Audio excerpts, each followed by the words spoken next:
From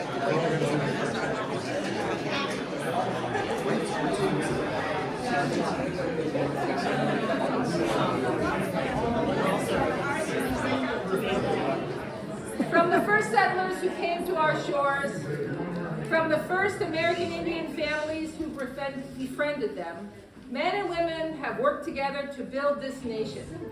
Too often, the women were unsung, and sometimes their contributions went unnoticed. But the achievements, leadership, courage, strength, and love of the women who built America was as vital as that of the men whose names we know so well. Those are the words of President Jimmy Carter when he issued a presidential proclamation in 1980 declaring the week of March 8th, 1980 as National Women's History Week. And so I greet you today. My name is Faith Morrison. During this Women's History Month, which that week gradually transitioned to. Thank you so much for coming to this celebration of the extraordinary women of the UP, and also tangentially to the extraordinary women in America and around the world who have always been contributing to their societies, although not always been remarked upon for that contribution. The exhibit that some of you have already been seeing was curated in Marquette, Michigan by the Beaumier U.P. Heritage Center and their partners, and it seeks to bring attention to women who have made a regional, national, or international impact through their work in fields such as politics, science, and human rights. So this exhibit covers 65 women. They represent 14 out of the 15 counties in the Upper Peninsula, and many of these women made their contributions before women had the right to vote in 1920. So I'd like to start with just acknowledging some of the folks who brought this exhibit to us. I already mentioned the UP Heritage Center. The Exhibition Planning Committee is listed on the slide there, but they included representatives from the Munising School Public Library, the Iron County History Museum, the Carnegie Museum of Houghton, where you are right now, including Elise Nelson, our director, who you'll hear from later, Northern Michigan University, in particular Professor Emily Romeo, who's an assistant professor, and the Heritage Center at Northern Michigan. Other contributors include our own Jean Ellis from the Keweenaw Heritage Center and the work that she did on the exhibit for women that ran there for 2 years, the Menominee Range Historical Foundation, the Delta County Historical Society, Dr. Russell Maganagi, also from the History Department at NMU, Schoolcraft County Historical Society, the Michilimackinac Historical Society, and of course the student researchers. There was two quarters of student researchers who worked with Dr. Romero on U.S. women's history, who are responsible for a lot of what you see. So thank you again to all of those folks.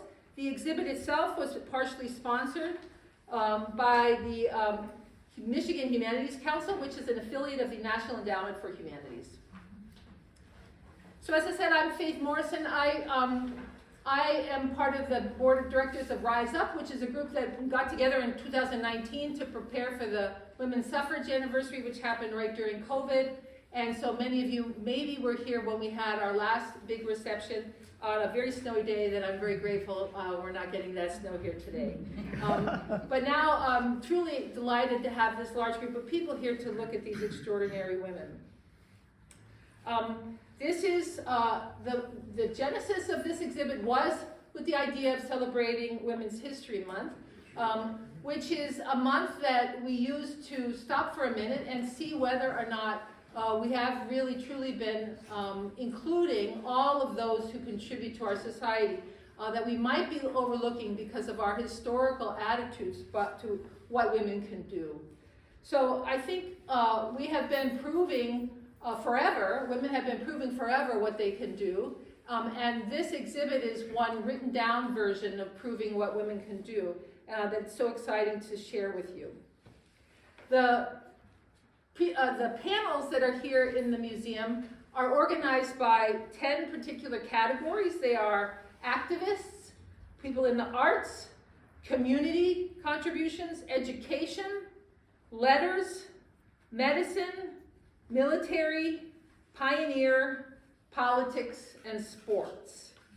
And as I read to you previously, the grant that they wrote for this exhibit indicated that they would be looking for contributions that were regional, national, and international.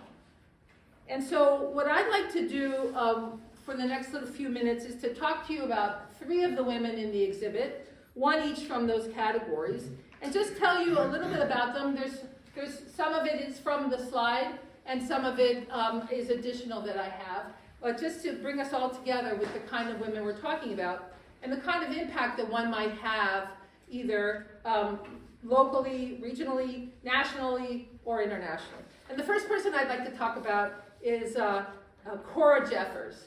So Cora Doolittle Jeffers was born in Hillsdale County, Michigan, so that's here, down in the middle, at the bottom of the state.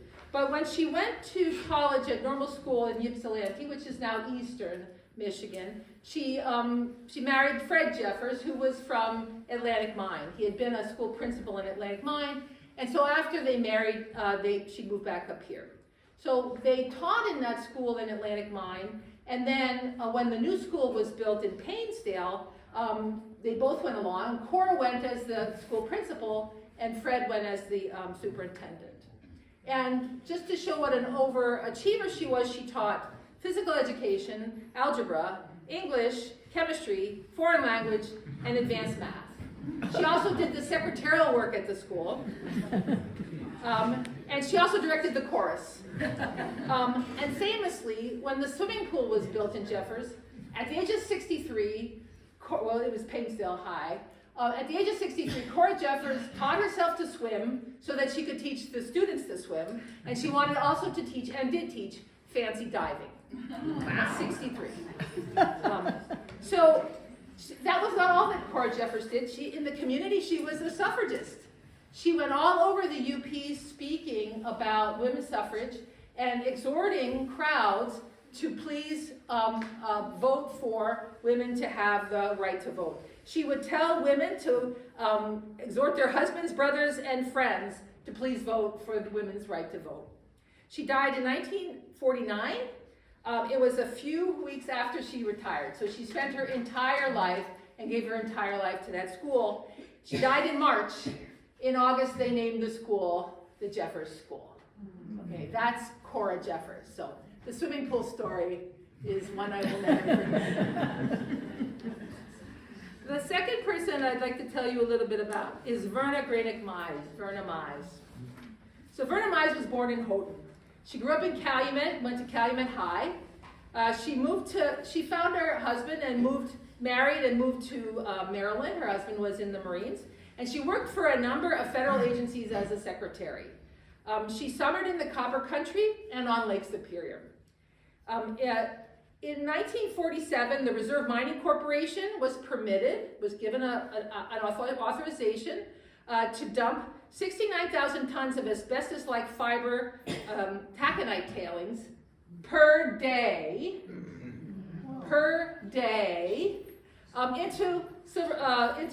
into Lake Superior.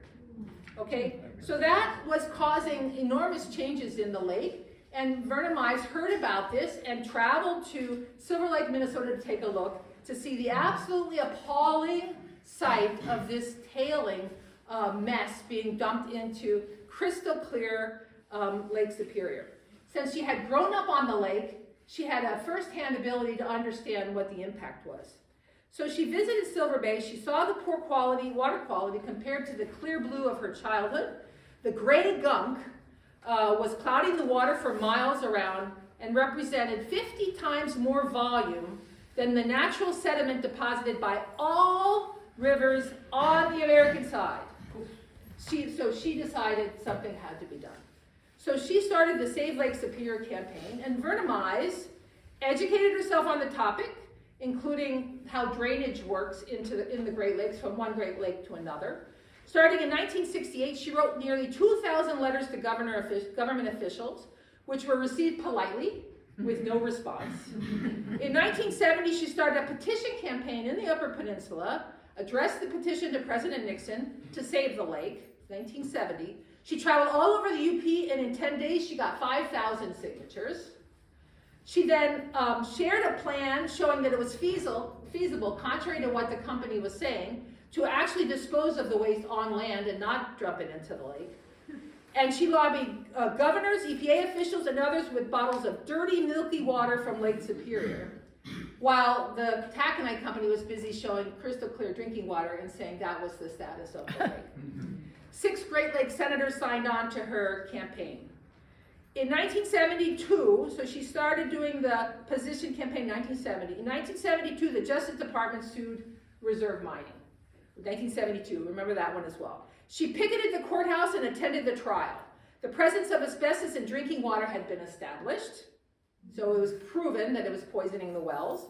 The Justice Department won, but the ruling was overturned on appeal. Litigation continued until 1980, so 8 years, till 1980, when reserve was finally required to cease dumping into the lake. In 1980, Mize was declared First Lady of Lake Superior by then Governor Milliken, and a park was established in Houghton, which was originally across from where the Duncan is now, but is now down on the water, sort of at the same position between town and the park. She died in 2013, and there's a Verna Mize triathlon annually in Houghton to remember her tremendous contributions. So that's Verna Mize. And the third one that I want to talk a little bit about, I might talk a bit longer because this woman is impressive beyond belief, but remember we're going up from regional to the state level and now national and international. So I want to talk about Dr. Mary Locke Petermann. So Dr. Mary Locke Petermann was born in Laurium, and she was the daughter of the president of Calumet and Hecla Consolidated Copper Company. She showed great aptitude for science, which her family thought was a terrible idea, but she was very determined. So she persisted and wanted to study science. So she left the area and she went to a preparatory school and then to Smith College.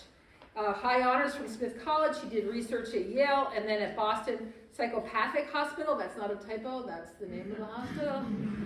And then eventually she went to University of Wisconsin for a PhD in physiological chemistry.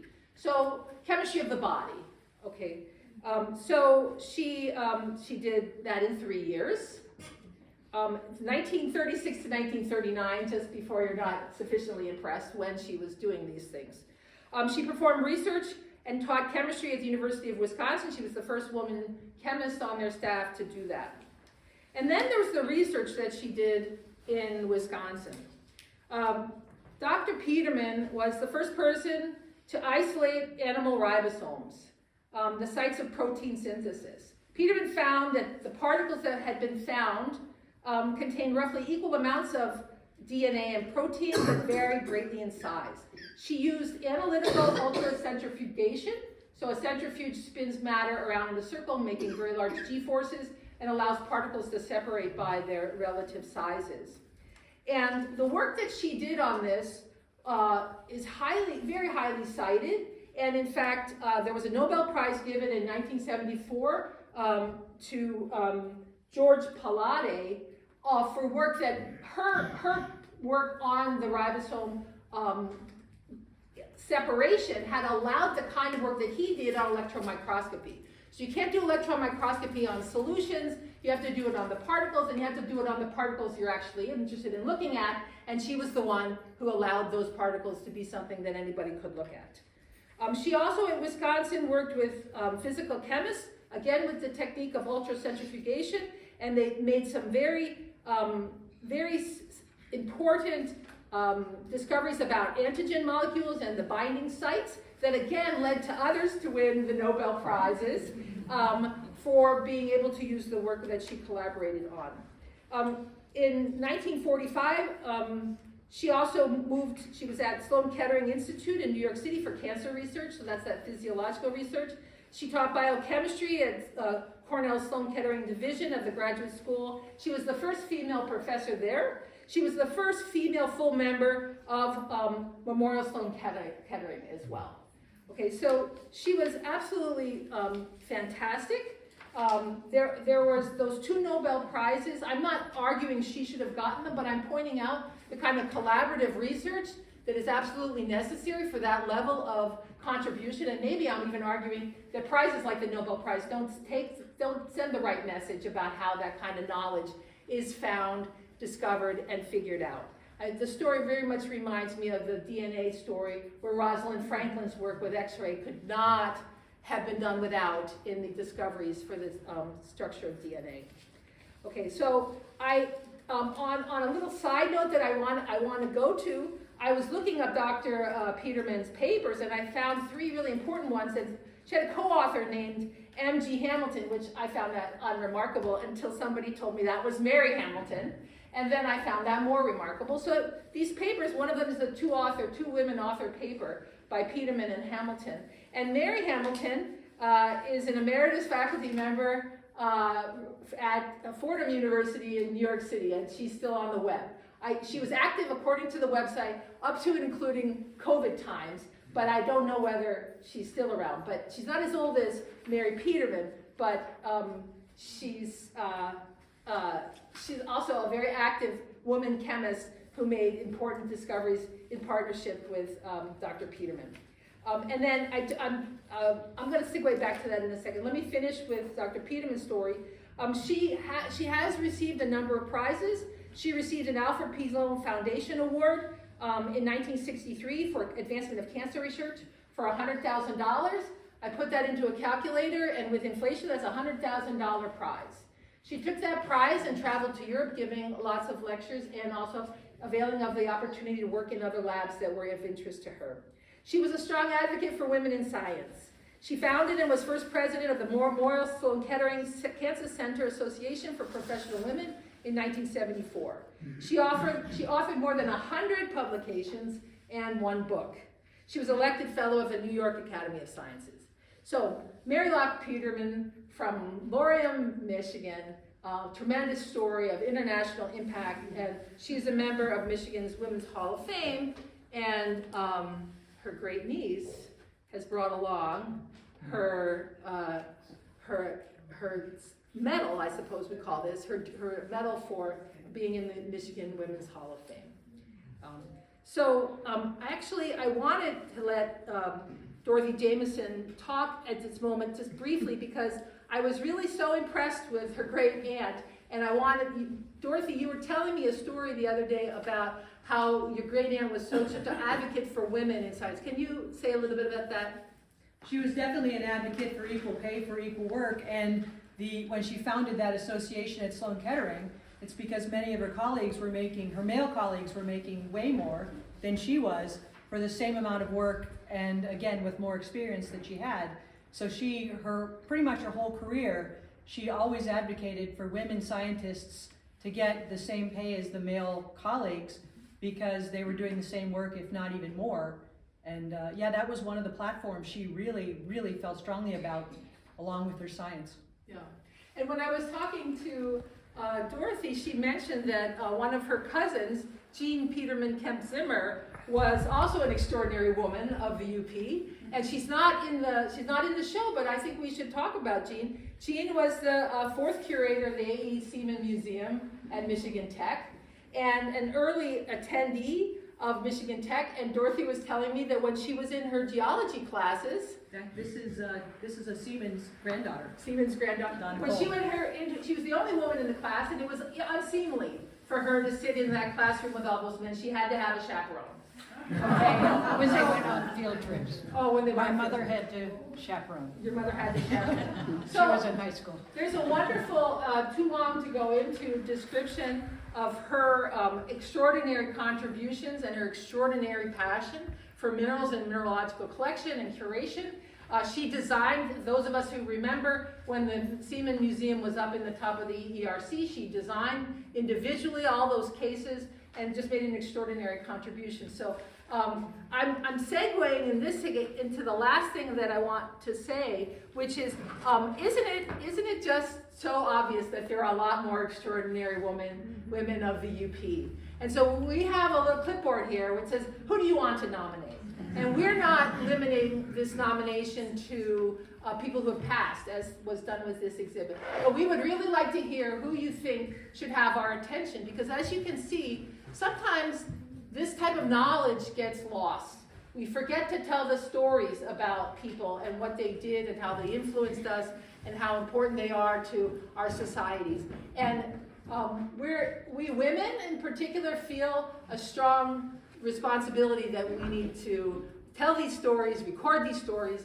And I'll tell you that when I was searching for more on Dr. Petermann, I was all over the internet trying to find things. And there are some times, one of them was Cornell, although they did not have Dr. Petermann. I sent an email to Cornell and said, why do you not have Dr. Petermann up on your site? But they said, oh, we're sending it right away over to the Wheel Cornell. And she answered right away. She says, I am looking into this. And so we can do that kind of work. It's like our own little Wikipedia work, where if we have the information about people, we can get those pages up and then help the brain loss of all these memories from happening. Okay, so that's the end of my remarks. I would like to thank everybody for being here. I'm not the only speaker. The library director is going to speak a little bit now, but not for too long. But thank you again so much for coming.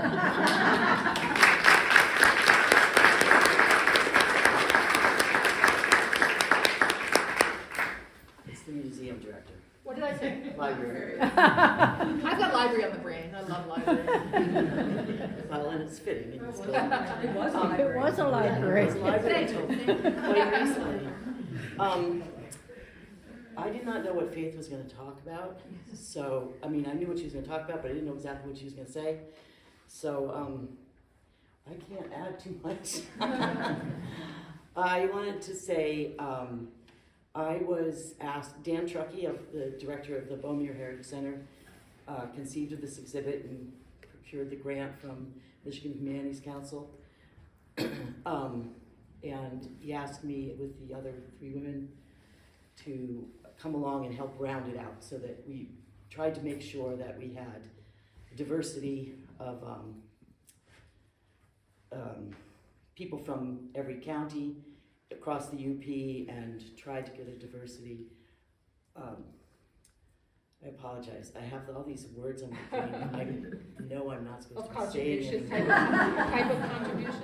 All these words keep coming in my head. I'm like, okay, we were looking to try to make sure we had a full diversity of people of all walks of life. I knew about Cora Jeffers from some work. Faith mentioned the RiseUP group. We were working on developing an exhibit about copper country women and all sorts of things. And then she referenced the exhibit that we had on March 5th of 2020. 3 days later, the whole world shut down. And so all of that work just kind of went into the black hole of COVID. And but I pulled it back up when Dan contacted me about this. So I learned a little bit about Cora Jeffers at that time. There's a professor at Tech, Laura Wallakainen, Rouleau, excuse me, who had done a lot of work about Cora Jeffers, and I'm grateful to her for that research. I then turned to Jean Ellis, who is works with the Keweenaw Heritage Center. Keweenaw Heritage Center at St. Anne's, and who had done an exhibit. I'll have Jean say a few words in a minute. So I won't butcher the name of your exhibit, but an exhibit about women, which she can talk about. And Jean actually, and a colleague of hers, Greta Erm, wrote several of the pieces of the women from Keweenaw and Houghton County. And then Emily Riebusch-Fiebert, who's an archivist at Tech, did some pieces about the Brockway women, two generations of Brockway women, which is fascinating reading. One of them kept wonderful diaries. So, sorry. I'll have Jean speak to you in just a minute, and remember, mention Dorothy Jameson, who I understand has the dress that Mary Petermann wore to the Nobel ceremony. Oh. She was invited to the Nobel ceremony by one of the recipients, and so yes, she has this beautiful blue gown, Wow. Yeah. which we had on display in Jean's display up in the Oh, Heritage okay. Center. So what I wanted to say is that I gave this talk about some of the local women to the Hancock Women's Study Club back in September. And in so doing, and talking to this group of women, which the Hancock Study Club dates from 1883, I think. And we talked about sort of all kinds of groups that were women supporting women, certainly at a time when they weren't otherwise supported necessarily. So we had this idea to couple that with this exhibit, some pieces about other organizations in the Copper Country. We didn't get too far. We know there's more, but so we have small pieces about the International Neighbors, which isn't exclusively women, but of course it was started by women, mostly housewives, looking out for foreign, primarily wives of foreign students coming to Tech. That was started in 1970. League of Women Voters and of the Copper Country, and the Girl Scouts, and Donna Cole, also Donna Cole Farnham Seaman. We talked about the Girl Scouts, and I know that doing work on World War I, the Girl Scouts were present began in 1912 nationally, and were here certainly by 1917 during World War I. They contributed to a lot of the Red Cross projects, and we have an article where they helped the soldiers don their socks and sew on their buttons. I apologize. We had sprung a leak yesterday that they fixed today while the pianos were being tuned, and I was trying to get ready, and I have a cold. So my brain's kind of muddled. The last thing I want to say is, so this exhibit will be here at least through the end of March. Please come when you can have some time to look around. And I wanted to say, I was thinking about the power of community in giving this talk to the Women's Study Club, and how the community is so important in supporting each other and bringing us things, which brings me to the library/museum.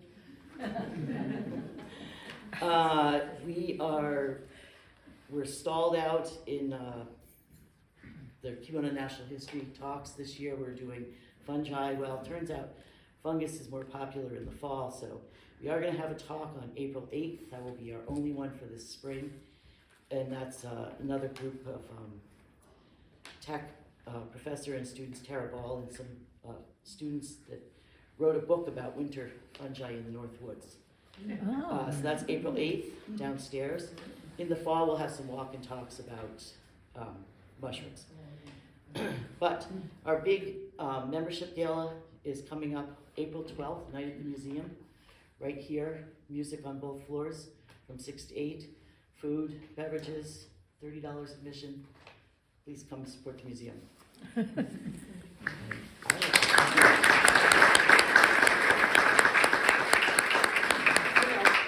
Jean and Dorothy, you can raise your hand. And Dan is behind too. Oh, and I have a brother here. oh, your brother, yes. Don't want to not recognize you just because you're not a woman. Come on over. This is Jean Ellis. Thank you very much. I was really pleased to see so much of the exhibit that we put together on women of the Copper, actually women of the Keweenaw part of the Copper Country. We called it Finding New Places, because what we looked at were women who were born before the passage of the 19th Amendment, who lived primarily in this area or were born in essentially Calumet North. We had only about 6 months to put this thing together, and we figured we needed to narrow it down. We had 8 people all told.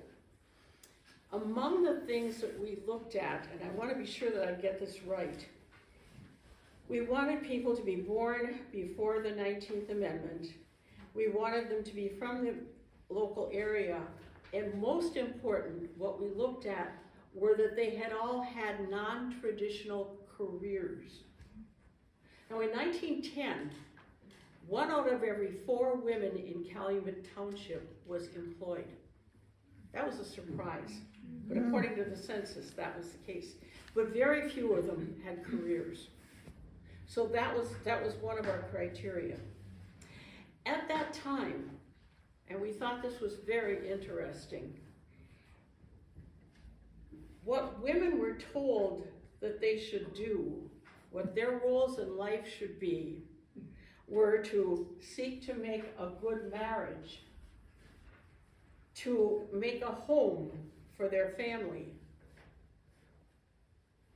to safeguard cultural values, nurture her children, and be a helpmate to her husband. And we put that up as a sign, and girls would come in and go, really? Okay. At the end of it, I kind of remember that, if you will, though. And I think we've all been fairly familiar with it.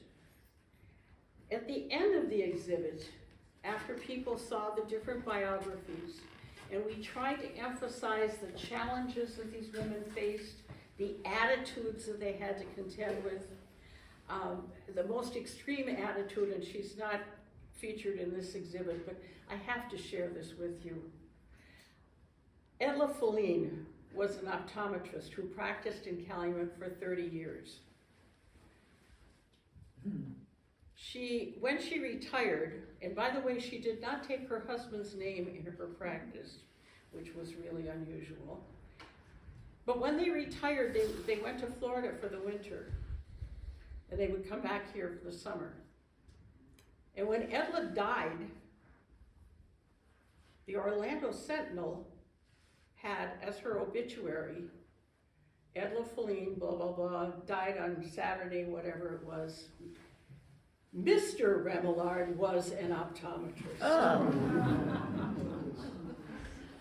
I think it's interesting that she wasn't considered unusual enough to be featured in this, because now that's not unusual for a woman, and that's a sign of progress, isn't it? So, but at the end of the exhibit, what we would ask people to do was to recall the make a good marriage, nurture your children, safeguard cultural values. These are all good things. And be a helpmate to her husband. And we would say, remember that?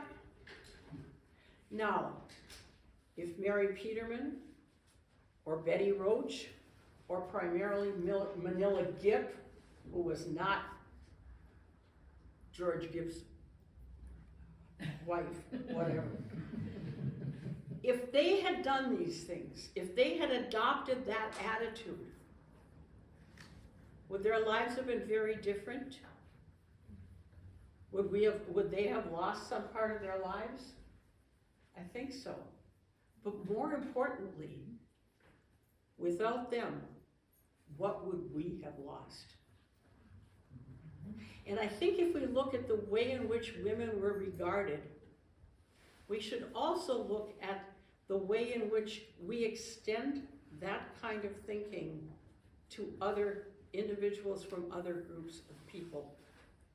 So we should be looking at the potential in every person, regardless of gender, regardless of race, regardless of anything. We need to focus on individuals and how they can develop. And when we do, I think every single one of us gains. So thank you.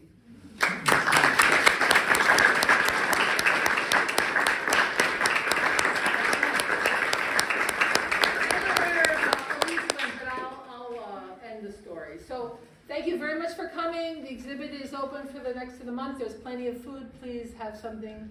Is there anybody else who was expecting to speak? No. All right, thank you very much. Recognize your nominees.